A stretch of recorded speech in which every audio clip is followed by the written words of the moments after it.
Halo Indonesia, saya Kristianto Yinoni, salam NKRI. Video kali ini saya ingin menanggapi komentar dari seorang kakak. Ya, ada seorang kakak berkomentar di video saya, katanya rakyat Papua yang tidak mendukung perjuangan kemerdekaan Papua itu adalah pengkhianat Papua. Begini ya kakak ya, saya rasa justru kakak itulah pengkhianat Papua, yang tidak punya rasa belas kasihan terhadap masyarakat sipil Papua, yang hanya mementingkan diri sendiri, yang hanya mementingkan emosi pribadi. Ya, coba saya ajak kakak untuk berpikir sederhana pakai logika. Sekali lagi pakai logika, ya, logika sederhana saja.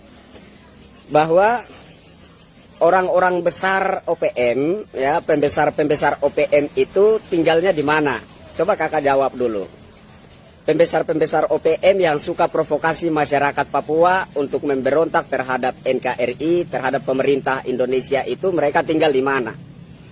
Mereka tinggal di Amerika, mereka tinggal di Belanda, mereka tinggal di Australia dan lain-lain. Iya kan? Mereka di sana pakai jas, pakai dasi. Wah, orang-orang terhormat, orang-orang besar. Di sana mereka duduk pangku kaki, makan enak sambil perintahkan orang Papua untuk berontak terhadap NKRI, terhadap pemerintah Indonesia. Nah, ketika mereka ikut-ikutan dalam tindakan separatisme yang dilakukan oleh KKB OPM, mereka tertembak, mati. Orang-orang besar di Amerika, di Belanda, di Australia, mereka tetap pangku kaki di sana, ya, ongkang-ongkang kaki di sana. Dan mereka terus melancarkan provokasi mereka terhadap masyarakat Papua untuk berontak terhadap NKRI dan pemerintah Indonesia. Coba pikir pakai akal sehat kakak, ya. Coba pikir pakai otak yang waras. Kakak mati, apakah mereka di sana berduka cita? Tidak, karena yang mereka kejar adalah kekuasaan. Apakah kalau Papua itu merdeka, nanti benar-benar itu tanah Papua tetap menjadi hak ulayat masyarakat Papua? Tidak kakak, tidak, ya, tidak. Orang-orang yang sedang pangku kaki di Amerika, di Belanda, di Australia, mereka yang akan datang dan berkuasa. Nah, ketika mereka berkuasa, tentu saja mereka sudah punya ikatan janji dengan orang-orang Amerika, dengan orang-orang Belanda, dengan orang-orang Australia, dengan orang-orang Barat lah pokoknya. Nah, kemudian tambang-tambang emas, tembaga dan lain-lain di Papua itu akan menjadi ladang perebutan harta. Akan menjadi ladang perebutan harta bagi negara-negara yang menyokong pemberontakan Papua terhadap NKRI dan pemerintah Indonesia. Mereka yang akan menjadi kaya raya, mereka akan berkuasa. Dan kalau ada orang Papua berteriak-teriak menuntut haknya, apakah mereka akan selamat karena pertimbangan HAM dan lain sebagainya? Kemungkinan besar tidak. Siapa yang berontak, siapa yang berteriak-teriak bahwa tanah mereka dirampas, siapa yang berteriak-teriak bahwa emas tembaga mereka dirampas, kemungkinan besar akan dibunuh mati. Orang-orang Papua akan tetap menjadi rakyat jelata yang miskin, tetap menjadi rakyat jelata yang hanya merasa Papua, tetapi tidak menikmati kekayaan alam Papua. Jadi kakak, sebaiknya kita bersyukur saja dengan pemerintahan sekarang, yang sudah menaruh perhatian penuh untuk Papua, yang sudah berupaya merebut 51% saham PT Freeport, dan kemudian mayoritas sahamnya 10 atau 9% itu khusus untuk Papua saja.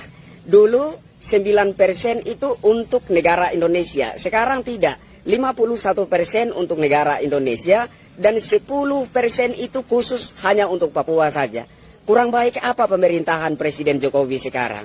Dan kemudian perhatian pemerintah juga dibuktikan dengan pembangunan yang masif di tanah Papua. Pembangunan jalan raya, pembangunan stadion olahraga, pembangunan lapangan terbang dan lain-lain. Kurang baik apa pemerintahan Jokowi kakak?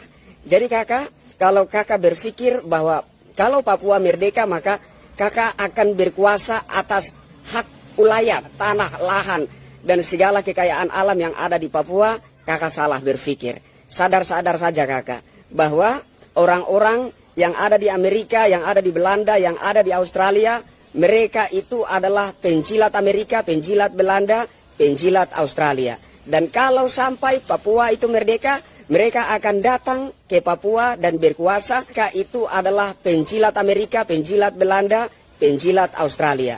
Dan kalau sampai Papua itu merdeka, mereka akan datang ke Papua dan berkuasa. Saudara-saudara, pace-mace, kakak adik semua yang ada di Papua, tetap menjadi rakyat jelata yang miskin. Apakah nanti bisa masyarakat Papua itu berteriak-teriak kepada Presiden, Bapak Presiden, tolong kami, sekolah kami rusak, tolong diperbaiki. Bapak Presiden, pemilik tanah tutup sekolah, palang sekolah. Tidak boleh sekolah kalau belum bayar ini lahan, belum bayar ini tanah. Dan kemudian nanti mereka yang jadi presiden, jadi penguasa di Papua itu akan menanggapi suara-suara dari rakyat jelata seperti itu. Tidak mungkin, tidak mungkin.